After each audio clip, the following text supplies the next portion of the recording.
Cumprimento a igreja com a graça e a paz do Senhor Jesus. Amém? Amém. Louvado e engrandecido seja o Senhor, porque até aqui Ele nos ajudou. Louvado seja o Senhor, porque por sua graça e misericórdia nós estamos aqui em mais uma oportunidade de estar na casa dEle, buscando a presença dEle. Então eu convido inicialmente você nesse momento para que você curve a sua fronte, feche os teus olhos, respire fundo, busque a tua respiração lá do fundo, para que você seja despido de toda a ansiedade desse dia, de toda a correria desse dia, porque às vezes a gente passa um dia tão agitado e no meio daquele agito a gente vem para a igreja, para o culto, e antes de começar o culto nós temos aquele momento de estarmos conversando um com o outro, que é tão bom nos rever, mas de repente a gente não faz isso, de parar, de respirar fundo, de parar por um momento, de ouvir tantas vozes que têm invadido a nossa mente, simplesmente para parar e ouvir a voz do Senhor e entrar neste ambiente. Este ambiente de louvor, de adoração e de instrução. Palavras de vida eterna que saem deste altar. Eu quero só que você continue nesse ambiente, que você só me escute. Vivemos dias tão difíceis, onde a maneira de nós prosseguirmos dia a dia, vivendo um dia de cada vez, é só se nós estivermos debaixo de algo muito forte. E nós que buscamos e cremos no Senhor, nós precisamos viver debaixo da sua palavra. E quantas palavras de vida eterna nós temos recebido da parte do Senhor. Ele ministrou 3 textos ao meu coração que eu gostaria de compartilhar com vocês, mas eu gostaria que vocês continuassem nesse espírito de instrução. Quem puder, claro, de cabeça baixa, olhos fechados e sentindo, ouvindo a voz somente do Senhor neste momento. Em Marcos 4:35, diz: naquele mesmo dia, ao cair da tarde, pediu aos seus discípulos: passemos para outra margem. Esse texto vem naquele contexto em que eles iam passar para o outro lado do rio, e durante aquela travessia houve uma grande tempestade que os discípulos se desesperaram e clamaram ao Senhor, acordando ele, perguntando se ele não se importava que eles morressem ali. E o Senhor os repreendeu, dizendo: homens de pouca fé. Isaías 41:10 diz: por isso não temas, porque estou contigo, não te assustes, porque sou teu Deus. Eu te fortaleço, ajudo e sustento com a mão direita da minha presença. Temos aqui em Isaías 43:2 um texto em outro tempo. Isaías 41:10 está no presente, porque ele diz: porque sou o teu Deus, eu estou contigo, é presente. Isaías 43:2 diz: quando passares pelas águas, eu serei contigo. Quando pelos rios, eles não te submergirão. Quando caminhares pelo fogo, não te queimarás, nem a chama arderá contra ti. Em um texto ele é presente porque ele quer dizer para nós que não importa o que nós estejamos passando hoje, quais sejam as nossas lutas, os nossos dilemas, os nossos anseios, os nossos medos, os nossos temores, as nossas aflições, ele está dizendo: eu estou contigo. Em Isaías 43 ele diz: quando passares pelas águas, talvez passar pelas águas seja uma possibilidade. Mas em seguida vem a certeza do texto, que se isso acontecer, ele está dizendo: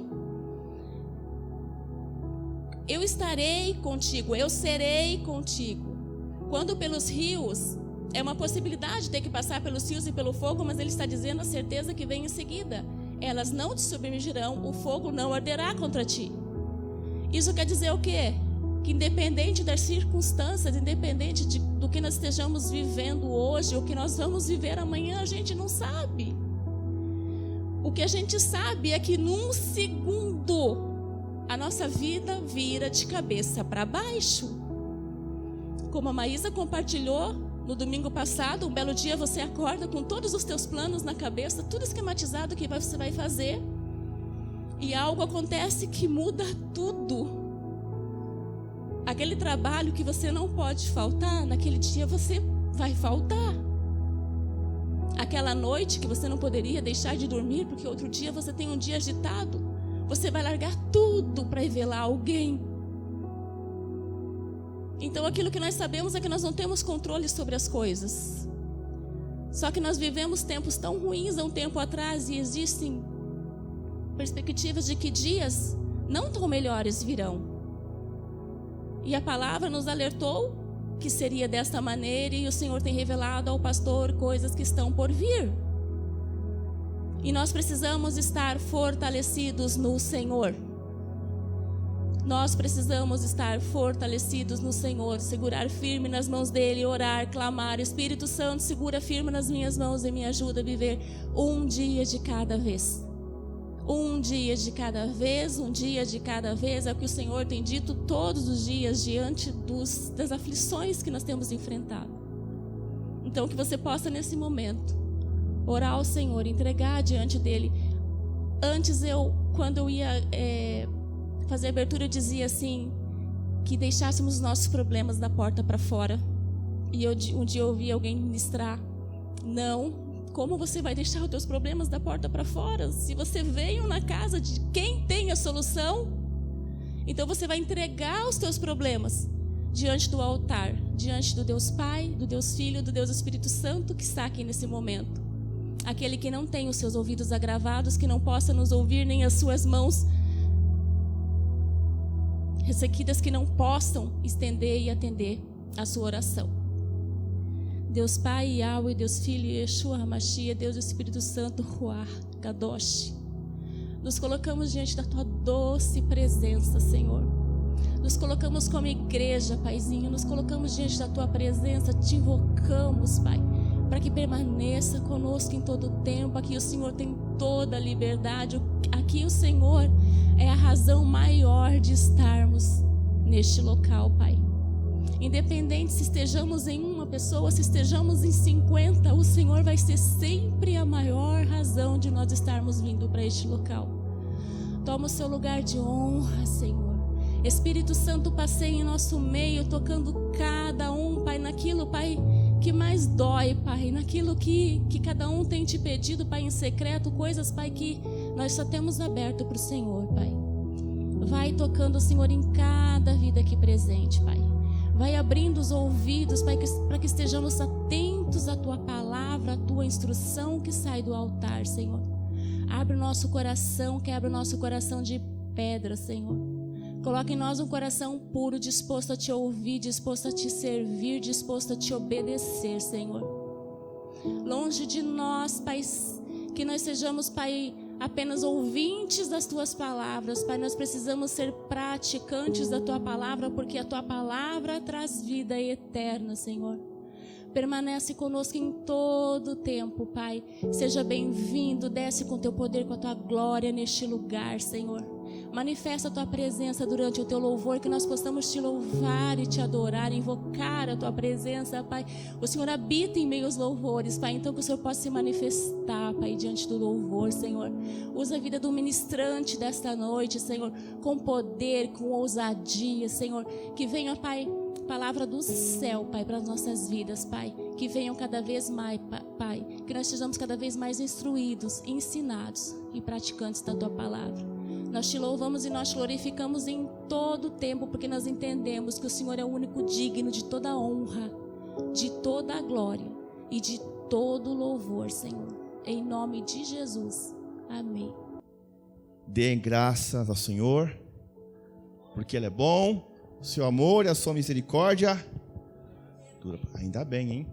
Que o seu amor e a sua misericórdia duram para sempre. Amém? Tudo bem com vocês? Quantos aqui querem ser muito abençoados? Amém. Amém. Quantos aqui querem ter assim muitos problemas, muitas dificuldades? Levante sua mão. Ninguém quer, ninguém gosta. Amados, a palavra de hoje é uma preparação para o que está por vir no mundo inteiro. Em 2019, numa quinta-feira, o Espírito Santo nos trouxe uma palavra de que haveria uma grande colheita, de que Deus estaria marcando os seus escolhidos, aqueles que estavam se consagrando, que estavam clamando por mudança, né, que contra assim contra o pecado, pessoas que queriam Deus, tenha misericórdia. 2019, o Espírito Santo nos alertou. Final de 2019, e 2020 veio o quê? Veio a pandemia. E estávamos num retiro maravilhoso. Quem estava no retiro lá? Né? Que carne gostosa, né? E que palavra gostosa do Senhor, né? O grande encontro. E não acabou o retiro, finalzinho, o Espírito Santo dá um alerta para todo mundo. Quem que lembra? A sair do portão para fora, o mundo estaria de ponta cabeça, né? Não seria mais o mesmo. E daquela semana começou os fecha. Fecha aqui, fecha colar, e mortes. Pessoas do nosso meio também que passaram, né, pela Covid, né? Pela graça de Deus, estão bem, né? Estão vivos, né? Deus, ele permitiu, né? Para abençoar ainda mais a sua imunidade. E tem outros que vieram a óbito, que vieram morrer. É triste, eu perdi gente da minha família também, perdi amigos, né? Mas tudo tem o seu tempo determinado. Então, e na última quinta-feira, o Espírito Santo trouxe uma outra mensagem para nós, que aí compartilhamos com o pessoal que veio na quinta-feira, e quero compartilhar com vocês, mas vocês que estão na internet, vocês não vão poder ver esse vídeo, tá? Que eu vou colocar aqui por causa da plataforma. Então vai ter um vídeo aqui que eu vou passar, mas vocês não vão poder ver, para que a plataforma não corte, tá, o nosso vídeo, porque a plataforma pertence a uma organização que eu quero falar para vocês hoje. Tá? Que organização que é essa? Eu não vou falar o nome, porque senão a plataforma vai cortar esse vídeo da internet e eu posso ter o canal bloqueado. Porque, amados, já começou uma perseguição aos cristãos. Você pode ver nas mídias ali. E o que eu quero falar para vocês? Por que eu quero ministrar isso para vocês? Porque o que vai acontecer, não no ano que vem, mas a partir já desse ano, a partir de outubro desse ano, e nos próximos 8 anos, a coisa vai ficar de mal a pior no mundo inteiro. Mas Deus tem uma palavra profética para o Brasil. Amém? Então, por que algumas coisas eu vou poder falar aqui, outras não vai poder ver? Vai estar cortado. Quem não veio, perdeu. Amados, alguém já viu esse símbolo em algum lugar? Não. Esse iconezinho aí no celular de vocês, já viram? Hã? Gmail. O que o pessoal está usando no avental do Gmail? Que, na verdade, o Gmail pertence a uma organização do Google, né? E eles são uma organização, entre aspas, secreta, né? Que eles têm o objetivo de conquistar o mundo, as nações, e isso é de muitos anos, desde a palavra de lá em Nimrod, em Gênesis. Eles querem um só povo, um só mundo, uma só moeda. Então, aqui está uma foto de uma organização secreta, né, milenar, que está no Brasil, né? Aí você viu aí, está vendo aí o avental desse grupo, né, dessa organização, que está enraizado nos altos governos, prefeituras, municípios, estão por todo lugar, tá?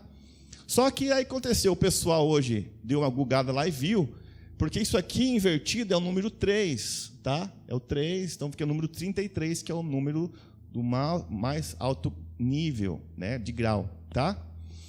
Então, houve um complô, por exemplo, você lembra que no dia 6 de setembro de 2018, houve uma tentativa de homicídio. Você lembra? Tentaram matar o candidato, né, a um governo. E no dia 6, e a Bíblia fala que o 6 é o número do quê? Número do homem. Porque o 7 é o número de quem? Perfeição, o número de Deus. Mas a organização tentou matar a vida desse homem, porque esse homem, né, não que ele é uma melhor opção, mas que por trás dele, né, ele representa a igreja, a mulher dele, uma mulher de oração, uma mulher de Deus. Mas eles queriam parar. E se ele poderia ganhar sim a eleição mesmo que morresse. Aí o vice dele ia assumir. Você lembra quem que é o vice dele, né? O vice dele é só um mestre dessa organização. Só o mestre. Então tudo está acontecendo, tá? Então o que eu quero falar para vocês aqui, ó, Aí mudaram o iconezinho. Antes é o antigo, esse aqui é o novo. Tá? Então, o que eu quero falar para vocês aqui? Amados, o Espírito Santo me trouxe a memória, e eu quero passar para vocês esse vídeo. Quando, há cerca de 3 anos atrás, estávamos eu e a pastora Carnine a passeio na cidade histórica de Recife, né? E nós passamos num lugar e eu vi ali, né? Eu falei, estou aqui, eu tenho que entrar. O Espírito Santo entra ali. É uma sinagoga judaica, a primeira sinagoga judaica das Américas, 1600 e pouco. O povo judeu veio da Holanda, né, para fixar território no Brasil, para abençoar o Brasil, né? Só que aconteceu de que eles foram expulsos do Brasil, foram expulsos lá de Recife, e aquele lugar judaico hoje virou um lugar meio que, não é abandonado, virou um lugar turístico. Mas vou falar para vocês aqui o propósito de tudo isso aqui. Deixa eu dar um pause aqui nesse som. Tá? Vamos lá então. Eu e a pastora Carlinhos estivemos lá, nesse lugar, sinagoga judaica, e na mesma cidade ali, nós estivemos passando em Olinda. E Olinda tem ali, passamos, né, um lugar que foi a primeira loja dessa organização. E lá passamos por esse... Quem fundou aquela loja dessa organização foi, né, só Dom Pedro II. Vocês viram que estranho que as pessoas... Faz cerca de uma semana aqui que o coração de Dom Pedro está no Brasil. E não é um coração, não, é o coração mesmo, o objeto dele ali que está aqui no Brasil. Né? Conservado em formal, foi feito um culto. Cantaram músicas ali que ele compôs, mas por trás dele existe uma organização. E no mundo espiritual, isso reflete na minha e na sua vida. Mas vamos explicar para vocês o porquê. Vamos lá, então, no videozinho. Eu vou explicando para vocês. Talvez o áudio tenha meio baixo. Amados, por que tudo isso é importante? Por quê? Eu falei para vocês dessa organização. Vocês viram lá o templo, a sinagoga judaica, tá? Então, o que eu quero passar para vocês é o seguinte. Isso. Então, quem fez história aqui na escola? Quem estudou história? Você sabe, né? Só que veio o pessoal da Holanda, holandeses cristãos, e ficaram na região norte-nordeste aqui para poder, né? Estavam fugindo da Inquisição. Na Europa, estavam perseguindo os cristãos. E muitos judeus, né, estavam vindo para, né, as Américas. E esses judeus vieram para, né, o Recife e ficaram ali por alguns anos. E ali eles expulsaram os portugueses, porque no judaísmo, no povo hebreu, eles só adoram quantos deuses? Só um Deus. Então, qualquer outro Deus é abominação, uma idolatria. Então, os holandeses, os judeus vieram, né, se estabeleceram ali, mas existia aquela organização secreta, que eles não queriam os judeus aqui. Então, o que eles pegaram? Expulsaram, houve uma guerra na Holanda, ali, dos holandeses, ali em Recife, houve uma guerra, deram, né, mandaram fugir, né, deram para, vocês vão ficar aqui, vocês vão morrer. Então, os judeus fugiram ali de Recife, tá? Muitos voltaram para Holanda, para Amsterdã, e outra parte desses judeus foram para a América do Norte, que eu vou mostrar para vocês aqui, está lá no Wikipedia, você pode ver. Esses judeus, houve ali os piratas. Quem já assistiu Piratas do Caribe? Tinha os piratas ali que atacaram esses judeus, e, né, houve naufrágio, e 23 judeus que saíram de Recife foram para a América do Norte, e lá fundaram a cidade de Nova Amsterdã, né, que depois virou, 10 anos depois, virou só a cidade de Nova York. Deixa eu dar um zoom para vocês aqui. Os primeiros moradores de Nova York foram 23 judeus de origem portuguesa que chegaram em 7 de setembro de 1654. Quando foi a independência do Brasil? 1822. Então, é uma história, hein? Agora, coincidentemente, no dia 7 de setembro de 1654, né, eles chegaram e fundaram ali, né, a Nova Amsterdã, um entreposto da Companhia das Índias Ocidentais, fugindo da Inquisição no Recife. No Recife estavam perseguindo cristãos, perseguindo judeus, né? E os portugueses agora, eles queriam assim, ó, nós não queremos o teu Deus de Israel. Nós queremos adorar os nossos deuses, né? Nossos santos, queremos adorar isso, né? Eles tinham essa organização, então foram expulsos, tá? Então eles fugiram de Recife. Das 16 naus, né, que partiram às pressas do Recife, uma foi saqueada na Jamaica e 23 judeus viajaram até a ilha de Manhattan, sem bens, com uma mão na frente e uma mão atrás, onde estabeleceram residência e trabalharam no comércio. 23 judeus, ano que vem é 2023, foram expulsos do Brasil e foram para a América do Norte e fundaram só a cidade de Nova York. E o Brasil perdeu a oportunidade de ser abençoado. Ficamos reféns desses escravos, viramos escravos espirituais. Vocês viram que diante daquela organização, né, tinha na frente um mercado de escravos. E eu fiquei assim pensando sobre isso, né? Quinta-feira, e acabou o culto, eu cheguei a fazer um áudio para um amado da família, um apóstolo, que por questão de segurança eu não vou falar o nome dele aqui, lá de São Paulo, que ajudou, é amigo de mais de 40 anos. Eu falei, apóstolo, o Espírito Santo está nos trazendo essa mensagem aqui. É muito estranho esse coração que veio de Portugal. É muito estranho o que está acontecendo no Brasil, né? Estamos vendo agora uma guerra de poderes, um falar da direita, um da esquerda. Eu não vou falar aqui de política, eu vou falar aqui de governos, porque o governo influencia a tua vida, tá? Falei, apóstolo, né? A Bíblia fala, aquele que tem ouvidos, ouça o que o Espírito diz às igrejas. Então eu falei, ó, o Espírito Santo está dizendo para nós, esse assunto aqui. O que o Espírito Santo está falando para vocês aí? Aí ele me gravou um áudio, né? E eu vou compartilhar com vocês também, que quem está no YouTube não vai poder assistir, eu ouvi, tá? Vai ficar de primeira mão por segurança, porque a perseguição já começou, tá? Então, o que esse apóstolo, Deus tem falado para ele? Presta atenção. Amém? Você viu como isso é sério? O Espírito Santo está trazendo para as igrejas, né, essas revelações espirituais.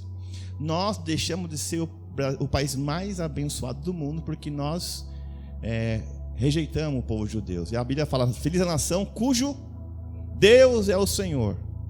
Existe um candidato que fala o lema dele, né? Brasil acima de tudo e Deus acima de todos. Olha aí. E tem outro candidato, né, que quer oferecer para o povo, né, carne, cachaça, né, tipo churrasco, né, a carninha, mas por trás dele existe uma outra orientação espiritual. A pergunta é, qual você quer dar autoridade para que quem governe? Um capitão ou aquele que é escravo de vários vícios? Porque isso vai influenciar muito a tua vida. Então a gente viu, eu não estou pedindo voto para ninguém, estou falando que o que você escolher naquela urna vai decidir o teu futuro. Mas independente disso, quem ganhar esquerda ou direita, vai acontecer algo no mundo inteiro que eu quero alertar vocês. Aqui são fotos reais, tá? Dos escravos levando os senhores de engenho, né? Levando, olha só. Aqueles que tinham poder aquisitivo, queriam que os escravos levassem eles para lá e para cá. Olha isso, fotos aqui do Brasil. E a pergunta é, você quer continuar vivendo como escravo? Quer continuar sendo um escravo desses grandes, né, senhores de engenho, bancários, pessoas que querem dominar, que se trabalhe, e o teu dinheiro vai só para eles? Corrupção, espírito de corrupção. E como a igreja tem avançado, através de jejuns, vou falar sobre pano de saco, né? Orações, o mundo demoníaco está perdendo terreno. Eles estão desesperados. A igreja está começando a prosperar e crescer. E agora eles pegaram esses rituais de alguém que foi, né, um grande líder dessa organização secreta, e pegaram o coração dele, não para fazer, vou fazer uma cerimônia, não, é para selar a aliança, que os brasileiros continuem escravos do sistema, que os brasileiros não podem prosperar, que eles continuem, né, só a base de benefício, e nós só em cima deles. É esse espírito de escravidão que está dominando o Brasil. Mas esse é o bicentenário da independência, e a cada 50 anos é um jubileu, é quando o povo escravo tem que ser liberto, e esses senhores não querem libertar o povo, querem que continuem escravos, tá? E aqui um pouquinho de Recife. Antigamente em Recife, você vai ver ali um Zeppelin, tá? Não tinha muito avião naquela época, mas um Zeppelin nazista. E você sabe que os nazistas perseguiam quem? Os judeus, no Brasil. Prefeitura lá, o governo de Santa Catarina, no Brasil, bandeira do Brasil ali, e a bandeira nazista no Brasil. Ódio aos judeus, e quem odeia judeu não vai prosperar. É bíblico. A Bíblia fala assim, que prosperem aqueles que desejam a paz em Jerusalém. Então essa organização secreta está aqui já desde quando foi fundado o Brasil. Mas Deus começou a trabalhar lá atrás, como um lugar, o Brasil vai ser um lugar profético, um celeiro de nações, vai ser o país número 1 do mundo. Vai ser bênção de Deus se vocês fizerem aquilo que o Espírito Santo te ensinar. Se você lembra que quando o Brasil foi descoberto ali e tal, né, foi colocado o nome de Vera Cruz, Ilha de Vera Cruz. O que significa Vera Cruz? Vera, verdade, cruz, né? A cruz de Cristo. A cruz é a verdade, Jesus é a verdade. Depois mudaram o nome, né, para a terra de Santa Cruz. Você pode ver o livro de história, nome profético, que é a terra aqui onde a cruz é a verdade. A cruz, Jesus é a verdade. E depois colocaram o nome daquela cidade, fizeram ali, né, um primeiro culto, consagrando a terra daquela cruz verdadeira, né, para o Senhor, e colocaram o nome de Porto Seguro. Então, pelo que está vindo por aí, se a pessoa que fala de Deus, que tem por trás uma mulher que ora, uma mulher, não por causa dele, ele fala muitas besteiras, né? Mas a mulher dele que tem orado, chorado, clamado, ungido, se esse for o lado, independente disso, vai vir uma grande crise mundial. Mas no Brasil serão tempos de qualidade, de prosperidade, onde você vai abençoar muita gente, muitas pessoas, tá? Notícia fresquinha, 28 de agosto, senadora Elizabeth Warren diz temer que Fed leva a economia dos Estados Unidos à recessão. Inflação bate recorde em vários países e risco de recessão global aumenta. Está vindo uma recessão mundial aí, por quê? A cada 7 anos existe o tempo da remissão, o ano da Shemitah. Eu ministrei isso em 2015. Está acabando agora. É um ano onde todo escravo é liberto. Todo escravo é liberto e acaba no jejum do dia 25 de setembro, tá? E depois disso começa um novo tempo. Se a nação honrou a Deus naquele ano, a nação vai prosperar. Mas se a nação só fez coisa errada, vai vir juízo para as nações. E o Shemitah acaba, né, no dia 29 de Elul, que vai ser no dia 24, 25 de setembro. Senador, então aqui a crise mundial já está às portas. Macron, o povo vai precisar da força da alma para enfrentar o que virá. O presidente da França, 5 dias atrás, Macron prepara a França para sacrifícios e vê fim da era de abundância. O mundo vai experimentar depois de outubro desse ano Gente, a pandemia não foi nada. Havia algo muito pior que a pandemia. Fome, desastres naturais. Mas quando Deus derrama juízo por seu povo por causa do pecado, Ele protege o seu povo. Quando veio o juízo sobre o Egito, veio sobre todo o Egito. Mas quem era do povo de Deus, quem pegou lá o cordeirinho, pegou o sangue, passou nos umbrais da porta, o destruidor viu a marca do sangue e fez o quê? Passou por cima. Então que 1000 cairão ao teu lado, 10.000 à tua direita, mas tu não serás atingido. Agora, somente com os teus olhos contemplarás a recompensa dos ímpios.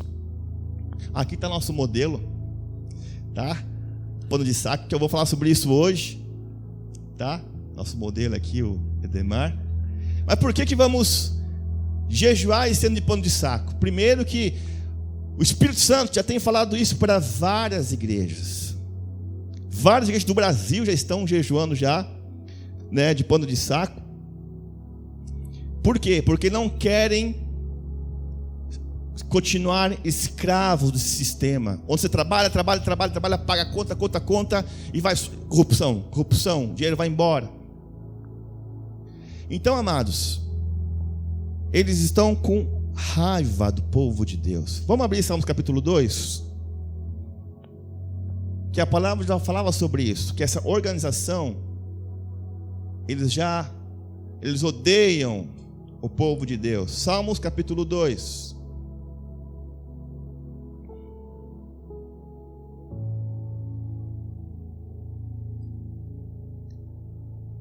Amém? Porque se amotinam as nações e os povos tramam em vão. Os reis da terra tomam posição. Os governantes conspiram unidos contra o Senhor e contra o seu ungido. Olha só, então os governantes, os reis, estão tramando algo contra o Senhor e contra o seu ungido. O ungido aqui é Cristo. E quem representa Cristo na terra aqui? A igreja. Então os governantes estão tramando algo contra a igreja. Façamos em pedaços as suas correntes, lancemos de nós as suas algemas. Ou seja, esses reis estavam agora algemados espiritualmente, estavam assim, a gente não consegue fazer mais nada, porque a igreja avançou, a igreja está prosperando, estamos amarrados, vamos dar um jeito de quebrar essas algemas, para que possamos voltar a escravizar esse povo. Aí versículo 4, do seu trono no céu do Senhor põe-se a rir. Deus ri, e caçoa deles, desse sistema. Em sua ira os repreende, e em seu furor os aterroriza, dizendo: eu mesmo estabeleci o meu rei em Sião, no meu santo monte. Proclamarei o decreto do Senhor. Ele me disse: tu és o meu filho, eu hoje te gerei. Pede-me e te darei as nações como herança. Deus falando aqui para Jesus: ó, pede-me, filho, eu te darei as nações como herança. Então que nação que a gente vai pedir como herança? O Brasil. Fala: Deus, eu quero o Brasil, eu quero uma herança, quero prosperar no Brasil, Senhor. Tem gente que vai embora para tentar a vida em outro lugar. E os confins da terra como tua propriedade, tu as quebrarás com vara de ferro, e as despedaçarás como a um vaso de barro. Por isso, ó reis, vocês estão tramando algo contra o meu ungido, contra a igreja. Sejam prudentes, aceitem a advertência, a autoridade da terra. Versículo 11, adorem o Senhor com temor e exultem com tremor. Fala assim: ó reis, recebam advertência aí, vocês têm que adorar a Deus, senão a coisa vai apertar para vocês. Sociedade secreta. Olha o que fala, versículo 12, beijem o filho. Quem que é o filho de Deus? Jesus. Beijem o filho, para que ele não se ire e vocês não sejam destruídos de repente, pois num instante acende a sua ira. Como são felizes todos que nele se refugiam. Amém? Quem quer se refugiar no Senhor aqui nesse novo tempo? Amém? Você vai ser muito feliz. Mas está vendo que existe uma organização que quer acabar com a tua libertação, com a tua liberdade. Tá? Então, 1 Timóteo também, capítulos 1 Timóteo 2, do 1 ao 4. 1 Timóteo 2, do 1 ao 4. Pedi para alguém ler para mim?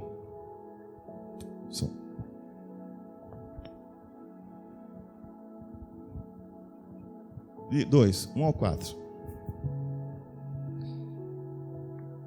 Em primeiro lugar, recomendo que sejam feitas petições, orações, intercessões e ações de graças em favor de todos, em favor dos reis e de todos que exercem autoridade, para que tenhamos uma vida pacífica e tranquila, caracterizada por devoção e dignidade.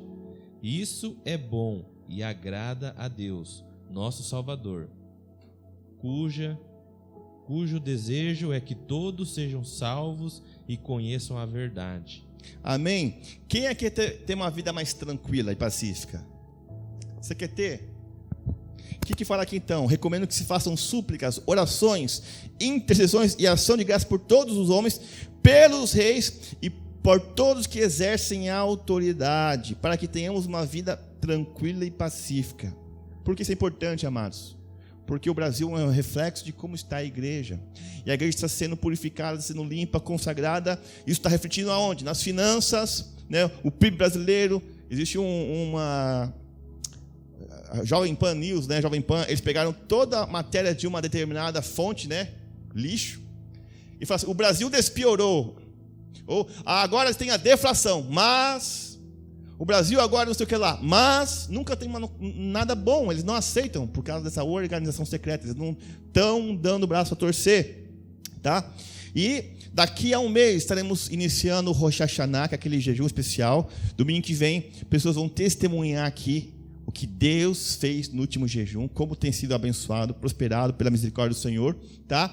E vai se iniciar aqui no dia 25 de setembro esse jejum.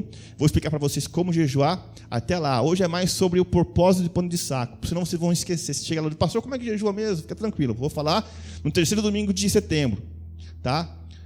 Então, amados, olha só que interessante.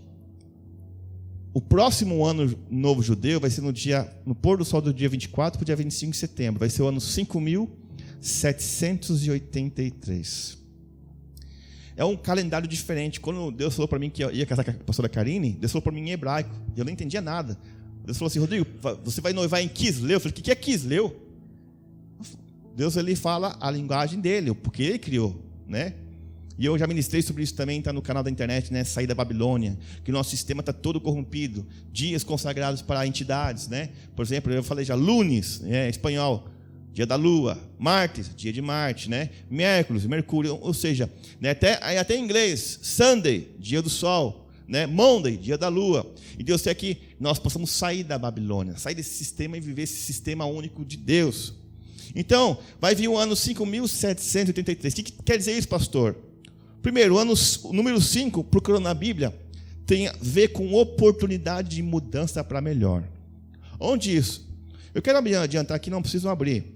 Mas Gênesis 43, 34, diz que quando José estava ali no Egito, a porção de Benjamim, que era o irmão dele, era 5 vezes maior do que qualquer um de seus irmãos. Né? Gênesis 45, 22. A todos, né, deu a cada um uma muda de veste, mas para Benjamim deu 300 peças de prata e 5 mudas de vestes, né? Número 5 também, no santuário, Êxodo 26, 3. Existia 5 cortinas, se enlaçaram uma a outra, e outras 5 cortinas se enlaçaram uma a outra. 5 e 5, né? Nas tábuas do tabernáculo, lá em Israel, né, tinha que fazer 5 barras de madeira de cetim, 5 barras de tábuas, né? Davi, lembra de Davi? Quantas pedras Davi pegou no riacho? 5 pedrinhas, 5 seixos, e apenas com uma pedrinha foi uma oportunidade dele derrotar quem?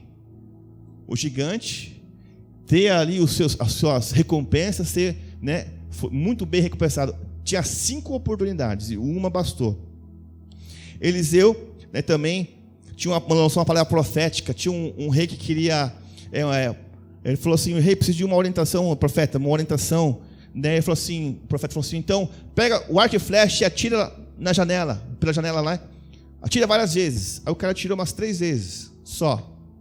E o profeta, não, você tinha que ter atirado pelo menos 5 ou 6 vezes, porque daí você aniquilaria os teus inimigos. Agora, só porque você atirou 3 vezes, né, você não vai ter, vai ter só 3 vitórias.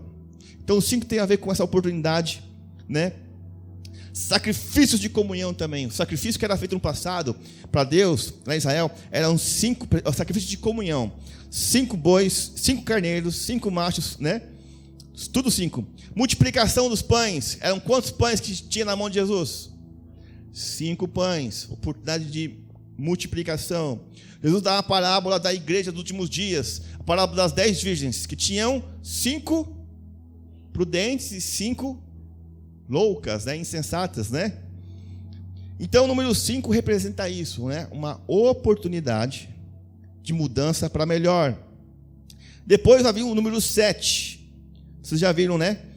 Que simboliza o tempo de justiça do Senhor, né? Depois que veio ali que Adão, né, teve seu filho Caim e Abel, né? Caim matou Abel, né? Caim fugiu pelo mundo, né? Adão teve mais um filho. Qual que é o nome desse filho? 7, né? Será por quê? Animais na arca, está lá em Gênesis 7:2. leve com você 7 casais de cada espécie, né? Dilúvio, as águas subiram até quase 7 metros acima das montanhas. Gênesis 7, 20. Gênesis 7, versículo 20, né? Quando também Abraão fez um acordo em Berseba, ele separou 7 ovelhas do rebanho para um acordo. Quando Jacó se encontrou com seu irmão, Jacó se curvou 7 vezes, né? Lá em Gênesis 33, 3. José no Egito, ele estava no Egito porque o faraó teve um sonho. O que ele sonhou? 7, né? Vacas gordas e 7 vacas magras, depois 7 espigas lindas, bonitas, né? E 7 espigas mirradas. 7. Isaías 11 fala que Deus tem 7 espíritos, né? Tem o espírito do Senhor, né? Tem o espírito que dá sabedoria, entendimento, conselho, poder, conhecimento, né? Temor do Senhor, o Espírito Santo de Deus, o Espírito do Senhor. 7 espíritos. Em Apocalipse também, capítulo 1, versículo 4, né? João, ele saúda 7 igrejas da província da Ásia. A vocês, graça e paz da parte daquele que é, que era e que há de vir, dos 7 espíritos que estão diante do seu trono. Quem estava em Jericó, lembra de ver com Josué lutar em Jericó, né? No último dia, quantas voltas ele deu ao redor de Jericó? No 7º dia, né? Levantaram de manhã e marcharam no 7º dia 7 vezes, né? E a cidade foi conquistada, né? Então, 5, 7, 8. O que o 8 lembra, pastor? Simboliza um novo começo. Se você vê lá em 1 Pedro 3,20, não precisa abrir, só para você ver depois na internet, que quem sobreviveu ao dilúvio? Além dos animais? 8 pessoas. Você é descendente de uma dessas 8 pessoas. Né, de Sem, Cã e Jafé. Então, foi um novo recomeço. E a humanidade tinha passado por um juízo. Tá? Olha que interessante isso. Novo começo. Quando Jesus foi no templo para ser circuncidado, né? No 8º dia. Tá? Beleza. E o número 3? O que o número 3 te lembra? Quem? A Trindade do Senhor. A visitação do Senhor, né? Por exemplo, quando Gênesis 18, 2, Abraão, ele estava lá, ele ergueu os olhos e viu 3 homens de pé. Pastor, quem que as pessoas dizem que é aqueles 3 homens de pé? Deus Pai, Deus Filho, Espírito Santo. 3. Aí o que acontece? Abraão viu os 3 de pé ali, correu, se curvou até diante deles, e depois falou para a mulher dele, Sara, prepare aí 3 medidas de farinha. A Trindade. Né? Moisés, lá no deserto, Moisés estava negociando com o faraó. Deixa, lá em Êxodo 5:3. Deixa o meu povo ir adorar ao Senhor, caminho de 3 dias. Tá? E também Êxodo 23:14. Deus ele fala o seguinte: 3 vezes por ano vocês me celebrarão festa. Tivemos a festa da Páscoa. Faremos agora a festa do Yom Teruah, que é das trombetas, que é agora dia 25 de setembro, né? Estaremos aqui em consagração. E em outubro teremos ali a festa dos tabernáculos, aqui na igreja. Vamos fazer um sucote lá atrás. Vai ser 2 domingos de festa, de um domingo no outro, né? Vai ser a partir do 2º domingo. Festas bíblicas, para que você esteja um 2023 muito abençoado, tá? A Arca do Senhor que ficou na casa de Obed-Edom, segundo Samuel 6:11. Ficou quantos meses lá? 3 meses. Jejum de Esther. Esther capítulo 4:16. Vá reunir todos os judeus que estão em Suzã. Jejum em meu favor. Não comam nem bebam durante 3 dias e 3 noites.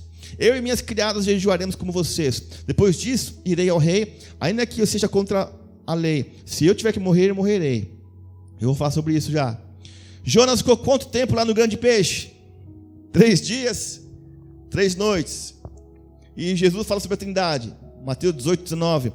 Vão, façam discípulos de todas as nações, batizando-os em nome do Pai, do Filho, do Espírito Santo.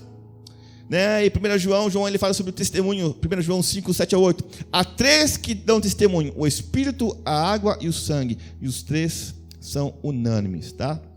Então, amados, por que o pano de saco? Tá? Gênesis 37:4 fala que Jacó, quando ele soube que seu filho José tinha morrido, ele rasgou as suas vestes vestiu-se de pano de saco e chorou muitos dias por seu filho. Então tem a ver com luto. Vestir de pano de saco é você assim, eu quero me humilhar, está doendo meu coração, perdi meu filho. Se vestiu de pano de saco, tem a ver com luto. 1 Reis 21, 25 a 29. O rei Acabe era um rei muito perverso. Ele tinha ali, ao lado do seu castelo ali, tinha ali um vinhedo de uvas ali, e ele começou tentando negociar com o homem ali, eu compro o teu vinhedo aí. Falei, não posso vender, isso aqui eu ganhei de herança. Aí ele ficou todo burradinho assim, olhando para a parede. Aí Isabel, amor, o que você quer, meu amor? Falou, não quis vender para mim lá. Aí a Isabel fez o quê? Vou fazer uma carta de falso testemunho, vou mandar matar esse cara. Aí você vai tomar posse da vinha. Aí aconteceu que ela fez isso, né? Ele era PM, né? O que é PM? Fala mandado, né? Matou ali, foi morto aquele homem. E depois o profeta apareceu para ele, né? O profeta decretou o fim dele, que ele morreria ali, né? Onde foi feita, onde tinham matado. Aí Acabe recebeu essa palavra profética que ele ia morrer. Nunca ninguém existiu como Acabe, que se vendeu para fazer o que o Senhor reprova, pressionado por sua mulher Jezabel. Aí quando ele recebeu essa palavra, né? Ele se comportou de maneira mais detestável, indo atrás de ídolos como faziam os amorreus, e o Senhor tinha expulsado diante de Israel. E quando Acabe ouviu que o Senhor ia punir a vida dele, ele rasgou suas vestes, vestiu-se de pano de saco e jejuou. Passou a dormir sobre pano de saco e agia com mansidão. Então a palavra do Senhor veio ao tesbita Elias. Deus falou assim, você viu? Notou como Acabe se humilhou diante de mim? Visto que se humilhou, não trarei essa desgraça durante o seu reinado, mas durante o reinado de seu filho. O cara era mau, mas porque ele se humilhou, usou ali a grife, não é Gucci, é pano de saco, jejuou, dormiu, né? E Deus teve misericórdia dele. Fala para o teu irmão, se Deus teve misericórdia de Acabe, será que ele não vai ter misericórdia de você? E essa profecia se cumpriu na vida do filho dele. Então nós estaremos fazendo um jejum aqui. A partir desses 10 dias de consagração, haverá encontros aqui todas as noites. Pastor, eu vou poder vir só uma vez, não tem problema, mas na sua casa, você que vai fazer o jejum, ficar de pano de sacos também. E antes que me pergunte, pastor, pode namorar com a esposa? Amados, namora até o dia do jejum, que durante os 10 dias ali você vai ter que ficar em jejum disso também. Amém ou não amém? Consagração, por quê? Porque a gente vai falar no jejum, né? Vamos falar sobre a trombeta, que quando Deus se manifestou em Sinai, foi tocado um shofar. E Deus falou assim, se consagre que o homem não se chegue à mulher. Consagre ele o primeiro e o segundo dia, porque no terceiro dia o Senhor vai aparecer. Foi tremendo, tinham que se consagrar, tá? O que mais também? Quem aqui já comeu por exemplo, estava com tanta fome, não tinha que comer na geladeira, aí você foi lá no mercado e comprou uma cabeça de um jumento. Delícia, né? Cabeça do jumento. Ou então tá muito caro. Aí você queria comer, dá uma caneca de esterco de pomba aí. Delícia, né? Gente, esterco de pomba. Quando você está com fome, meu irmão, que vier é lucro. 2 Reis 6, 24 e 30 fala sobre isso. Algum tempo depois, Ben-Hadad, rei da Síria, mobilizou todo o seu exército, cercou Samaria. O cerco durou tanto e causou uma tamanha fome. Ou seja, imagina a Foz do Iguaçu, tudo fechado, cheio de soldados, quem sabe vai morrer. As pessoas começaram a comer tudo que estava aqui por dentro, né, dos mercadinhos. Acabou a comida. Não tinha mais nada para poder vender, eles não queriam sair, não tinha como guerrear. Então vem a fome. Aí o cerco durou tanto e causou tamanha fome que uma cabeça de jumento chegou a valer 80 peças de prata. E uma caneca de esterco de pomba, 5 peças de prata. Vai ver quanto é a prata aí, meu irmão. Só comia esterco de pomba que tinha dinheiro. Tá? E um dia, quando o rei de Israel inspecionava os muros da cidade, uma mulher gritou para ele, socorro, majestade, socorro. Ele respondeu, se o Senhor não socorrê-la, como poderia ajudá-la? Acaso há trigo na eira ou vinho no lagar? Contudo, ela perguntou, qual é o problema? Ele perguntou para ela. Ela respondeu, essa mulher aqui me disse, vamos comer o seu filho hoje, e amanhã comeremos o meu. Imagina aqui, fome. Joel chega assim para, vamos comer teu filho amanhã vamos comer a Júlia, churrasquinho. Olha o grau que chegou a fome. Misericórdia, né, amados? E você vai ver depois. Existe um país aqui, a Venezuela. Estão comendo até cachorros já. Procure os noticiários. Aí aconteceu. Cozinhamos o meu filho e comemos. No dia seguinte eu disse a ela que era a vez de comermos o filho dela. E ela havia escondido. Malandra. Escondeu o filho. Quando o rei ouviu as palavras da mulher, o rei rasgou as próprias vestes. Como estava sobre os muros da cidade, o povo viu que ele estava usando pano de saco por baixo, junto ao corpo. O rei estava se humilhando, porque aquela calamidade era por causa dos pecados de Israel. A ameaça de Senaqueribe também. Quando Senaqueribe começou a ameaçar o povo de Israel ali, o rei Ezequias, está lá em 2 Reis 19, do 1 ao 4, o rei rasgou suas vestes, pôs roupas, panos de saco, e entrou no templo do Senhor. Ele enviou o administrador do palácio, Eliaquim, o secretário Sebna e os sacerdotes principais, todo mundo vestido de pano de saco, ao profeta Isaías.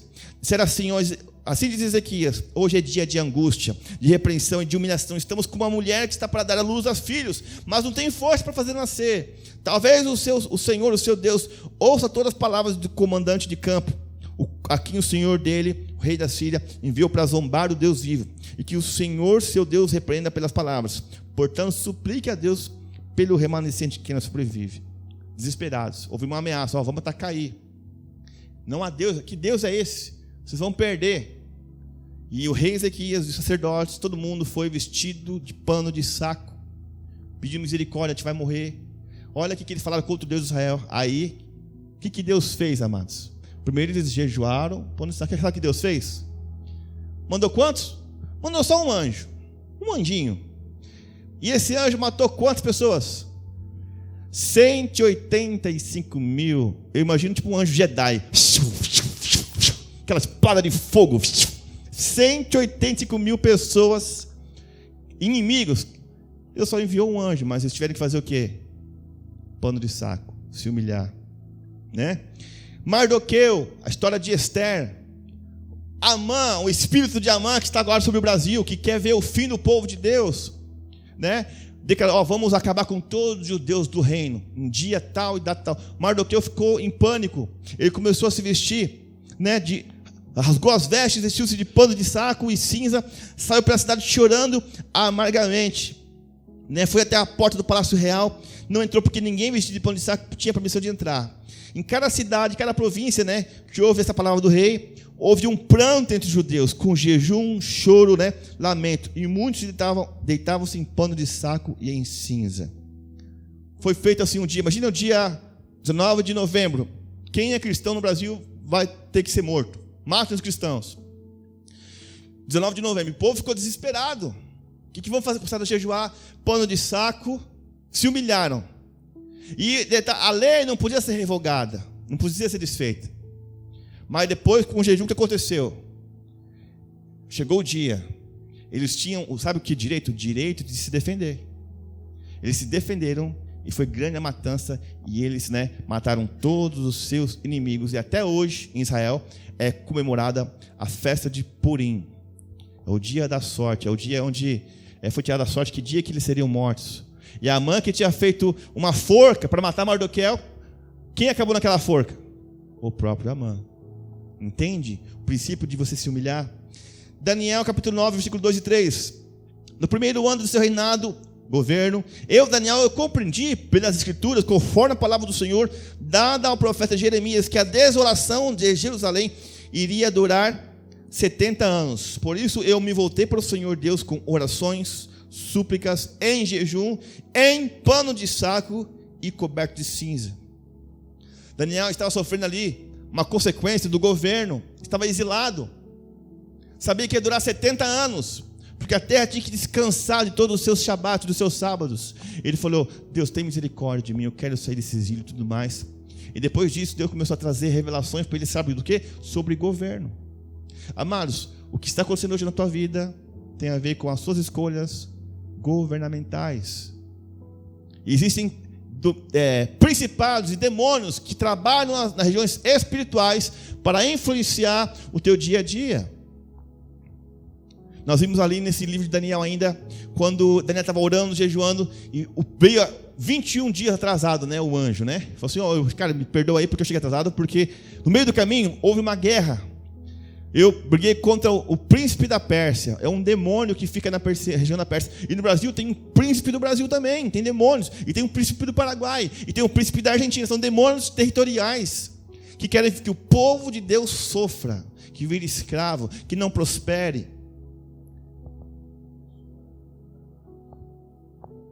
Sim. O pastor João Carlos Marques teve para os Estados Unidos, né?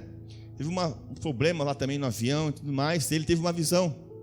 Ele chegou a ver um príncipe, né? Um demônio americano, e a forma dele é tipo um romano, né? Se você vê o soldado romano antigamente, né? Era o príncipe que está, né, naquele tempo governando o mundo espiritual dos Estados Unidos. Agora todo mundo abre a minha para a gente já encerrar. Jonas capítulo 3. Jonas capítulo 3.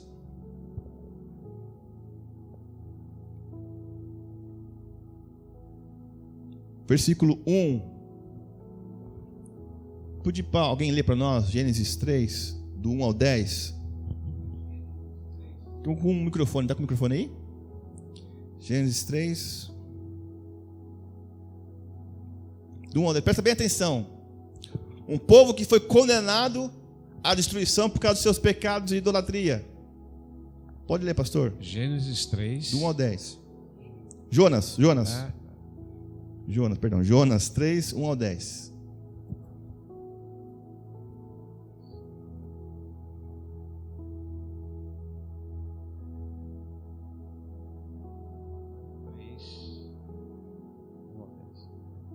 Jonas 3, 1 ao 10. Pela segunda vez o Senhor Deus disse a Jonas: apronte-se, vá à grande cidade de Nínive e anuncie ao povo de lá a mensagem que eu vou dar a você. Jonas se aprontou e foi a Nínive, como o Senhor Deus havia ordenado. Nínive era tão grande que uma pessoa levava 3 dias para atravessá-la a pé. Jonas entrou na cidade, andou um dia inteiro, então começou a anunciar: dentro de 40 dias Nínive será destruída. Então os moradores de Nínive creram em Deus e resolveram que cada um devia jejuar. E todos, desde os mais importantes até os mais humildes, vestiram roupa feita de pano grosseiro, a fim de mostrar que estavam arrependidos. Quando o rei de Nínive soube disso, levantou-se do trono, tirou o manto, vestiu uma roupa feita de pano grosseiro e sentou-se sobre cinzas. Mandou também anunciar ao povo da cidade o seguinte: esta é uma ordem do rei e dos seus ministros: ninguém pode comer nada. Todas as pessoas e também os animais, o gado e as ovelhas estão proibidas de comer e beber. Que todas as pessoas e animais vistam roupas feitas de pano grosseiro. Que cada pessoa ore a Deus com fervor e abandone os seus maus caminhos e as suas maldades. Talvez assim Deus mude de ideia. Talvez o seu furor passe e assim não morreremos. Deus viu o que eles fizeram e como abandonaram seus maus caminhos, então mudou de ideia e não castigou a cidade como tinha dito que faria. Amém. O que aconteceu aqui, amados? Veio a destruição, como vai vir aqui agora, muitos problemas de... Obrigado, pastor. Calamidades, fome, desemprego, tragédias, mas nós como igreja estaremos jejuando. E de pano de saco. Pastor, e as crianças? Se você quer ensinar princípios para os seus filhos, quando era festa junina, você enfeitava a sua criança do quê? Festa junina, de caipirinha. Quando era Halloween, fazia tua filha do quê? De bruxinha. E agora, espiritualmente, o que você tem que fazer agora para poder ensinar o princípio da humilhação? Vestir a sua criança com pano de saco. Você quer a bênção para a tua criança? Ou você quer que a geração dela venha se perder?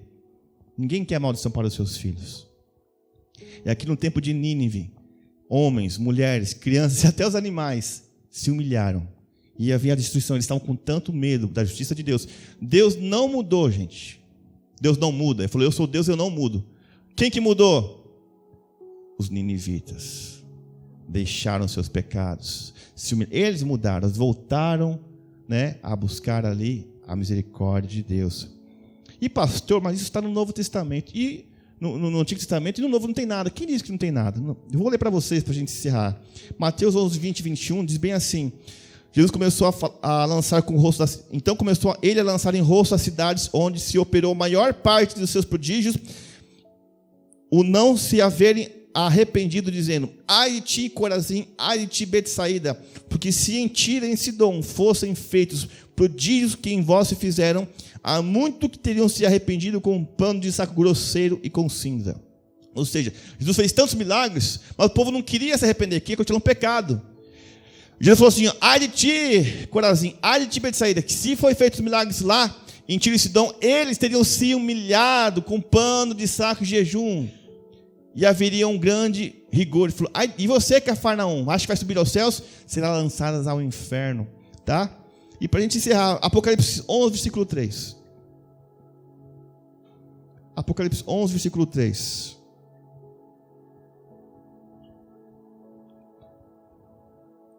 Quem pode ler para nós? Aí, produção.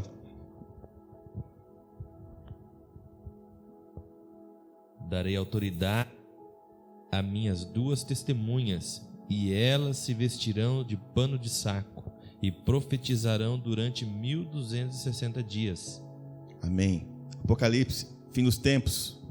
As duas testemunhas que muitos cogitam ser Enoque e Elias, porque são os únicos dois seres humanos que ainda não morreram. Foram transladados, não passaram pela morte. E a Bíblia fala, né, que a homem tem que morrer uma vez. Depois disso virá o juízo. Então parece que Enoque e Elias estarão em Jerusalém, pregando, vestidos de pano de saco. E graças a Deus que hoje tem tudo que é rede social, vão filmar eles pregando na tribulação, vão filmar eles vão falar, mundo, se humilhem perante Deus. E vão estar, como que eles vão estar vestidos? Pano de saco, tá? Então, amados,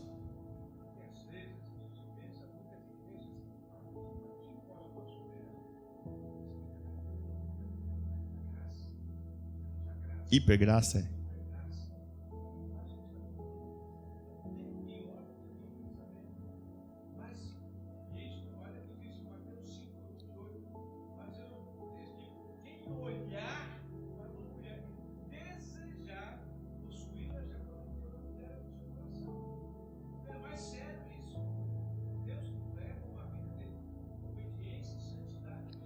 Amém. Amados, é essa mensagem porque eu falei que está vindo a lista, que é a lista mundial da perseguição atualizada. É um ministério que a igreja abençoa todo mês. Está vendo que está chegando já no Brasil aqui, tem na Colômbia, aqui no México, país onde não se pode mais falar de Jesus. É preso, mortos, né? Perseguidos, tá? E está chegando no Brasil. Ó, que eu falei sobre a Venezuela, revista Veja. Venezuela já come comida de cachorro, comida. Isso foi em 2018, tá? E tem notícias recentes de que já não tem cachorro lá, na Venezuela, estão comendo. E é uma testemunha que conhece muito bem da realidade no Brasil, que não mostra na televisão. Por favor, Fernando, mas levante suas mãos. E esse casal lindo aí, com a Maria Cecília, obrigado. Eles moraram em Roraima. E lá, os venezuelanos estão invadindo Roraima, né? E está virando uma anarquia. Estão com fome, estava tendo roubo, né? Estão invadindo o Brasil, mas isso ninguém fala. Eles estavam lá, você pode depois perguntar para eles. É verdade? É verdade. Pode falar.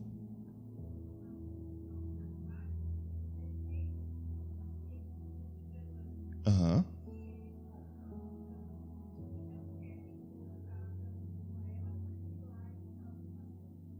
Fome, gente. 16, olha aqui, ó, pertinho. Por que eu falo isso, amados? Porque esse espírito maligno que quer governar o Brasil, essa entidade, a tendência é o Brasil virar uma Venezuela, uma Cuba ou uma Argentina. Por isso que eu falei para vocês, quem quer ser muito abençoado, quem quer ser próspero aqui? Então, por isso que nós vamos nos humilhar, porque independente de quem ganhar a eleição, porque eu não tenho um espírito de adivinhação. A adivinhação é pecado, é do diabo. Aí eu vou falar, o fulano vai ganhar. Não, é espírito de adivinhação. Mas o espírito de profecia diz assim, se um lado ganhar, a consequência vai ser essa. Se o outro lado ganhar, a consequência vai ser essa. Então, o que você escolher, você vai experimentar isso. Vai vir um juízo também sobre nós. Por isso que nós vamos orar, jejuar. E mesmo, né, que o candidato que fala sobre Deus, sobre o Brasil, ganhe, não vai, né, vai acontecer essas coisas no mundo, dificuldades, né? Só que o povo de Deus, que tem se humilhado, que tem agora buscado ao Senhor, vai passar por um momento mais glorioso do que foi a pandemia. Quem aqui teve milagres da pandemia? Levante sua mão. Milagres da pandemia. Empresa, faltou nada, milagres. Imagina agora. A igreja aqui é um milagre, tá? Então, amados, é isso, tá? Vamos nos colocar de pé. Vamos orar, já vamos louvar o Senhor, encerrar o culto em seguida. É importante o jejum que faremos, né? Faremos a partir do dia 25 de setembro. Como jejuar, pastor? O que pode comer, o que não pode? Fica tranquilo que eu vou falar isso no terceiro domingo, senão vocês vão esquecer, tá? Porque são 9 dias de jejum, um jejum mais leve, mas o 10º dia, que é o principal, que é o Yom Kippur, dia 4 a 5 de outubro, tá? São 25 horas de jejum. Pastor, não sei, você faz se você puder. Mas domingo que vem a gente vai ter testemunhos de pessoas que fizeram as 25 horas de jejum, tá? Sem comer, sem beber, e tiveram, assim, né, uma mudança radical nas suas vidas. É um princípio espiritual e eterno. Então vocês viram aqui a história do Brasil, né, o que o Brasil deixou de ser como nação, deixou de ser uma Nova York, porque nós expulsamos aqui o povo de Deus. E agora eles renovaram essa aliança, querem renovar essa aliança, né, com essas organizações malignas. E a tua função como igreja é você saber o que você quer da tua vida. Vai depender de quem você eleger, do seu voto, por causa dessa organização secreta. Eles não querem que você prospere. Na verdade, é piramidal. Você trabalhando para o topo. Isso não é de Deus. Deus quer prosperar o seu povo. Amém?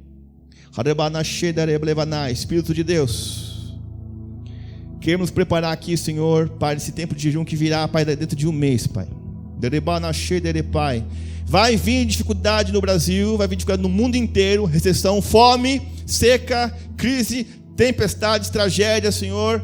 Mas o seu povo, Deus, estará guardado e protegido, Pai, como foi no tempo, Deus, do Egito, Pai, como foi no tempo, Pai Santo, que o Senhor guardou o seu povo. Deus, eu lhe peço a sua graça, a sua misericórdia, Pai, que possamos estar nos humilhando, como fez todo esse povo aqui, que iam passar por uma grande crise, mas eles jejuaram, eles colocaram pano de saco, Deus, e jejuaram, e houve mudança de sorte, houve mudança na sua vida familiar e próspera, porque eles voltaram a se humilhar nos teus pés, Senhor. E obrigado, Pai, porque o que falamos aqui, Pai, não é falado, Pai Santo, por aí, porque são pérolas, são coisas que o Senhor dá antes de acontecer, porque o Senhor avisa os seus profetas, Pai, antes de acontecer. O Senhor está alertando o seu povo. O Espírito Santo está dizendo, se humilhem, procurem se humilhar diante de Deus, porque as coisas vão piorar. Está vindo aqui uma grande tribulação no mundo inteiro, e Deus quer agora proteger vocês nesses dias que virão, em nome de Jesus.